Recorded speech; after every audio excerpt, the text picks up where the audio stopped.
অন্য কাজে দরকার আছে বলে তাকে বয়েজ হোস্টেলে নিয়ে যাওয়া হয়।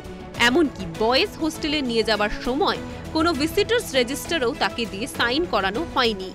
এরপরই তাকে খাবার খেতে দেওয়া হয়। খাবার খাওয়ার পরই আচ্ছন্ন হয়ে পড়েন ওই তরুণী। সেই অবস্থায় তার ওপর চলে শারীরিক নির্যাতন। অভিযোগ ধর্ষণ করা হয় তাকে। নির্যাতিতার বয়ান অনুসারে তিনি পুরো সময় আচ্ছন্ন পরিস্থিতিতেই ছিলেন। এরপর শুক্রবার হরিদেবপুর থানায় গিয়ে অভিযুক্ত পড়ুয়ার নামে অভিযোগ দায়ের করেন তরুণী। ঘটনাস্থলে গিয়ে তথ্য প্রমাণ সংগ্রহ করে পুলিশ।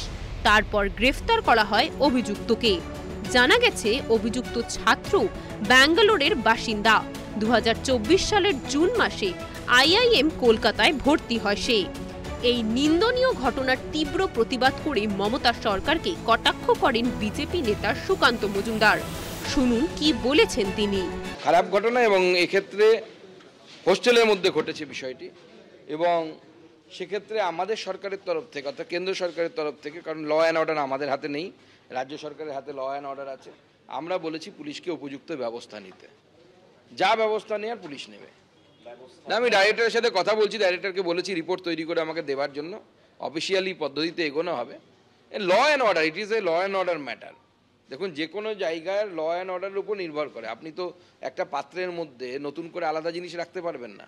স্বাভাবিকভাবে ল অ্যান্ড এখানে পশ্চিমবঙ্গে ল অ্যান্ড অর্ডারই এরকম জায়গায় পৌঁছে গেছে, কিন্তু আমাদের এখানে কিন্তু এরকম হয়নি যে বহিরাগত গিয়ে করেছে।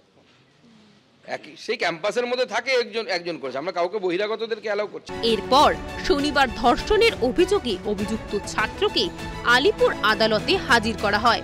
পুলিশের তরফে তাকে হেফাজতেরও আবেদন জানানো হয় এবং 19 জুলাই পর্যন্ত পুলিশ হেফাজতের নির্দেশ দিয়েছে আদালত। এই ধর্ষণ একটি বিচ্ছিন্ন ঘটনা নয়, বরং পশ্চিমবঙ্গের নারীদের উপর লাগাতার নির্যাতনের ধারাবাহিকতা। এখন প্রশ্ন, এই ঘটনায় গ্রেফতার হওয়া ছাত্রই কি একমাত্র দোষী, নাকি এর পেছনে রয়েছে একটি সংগঠিত চক্র বা প্রতিষ্ঠানের গাফিলতি?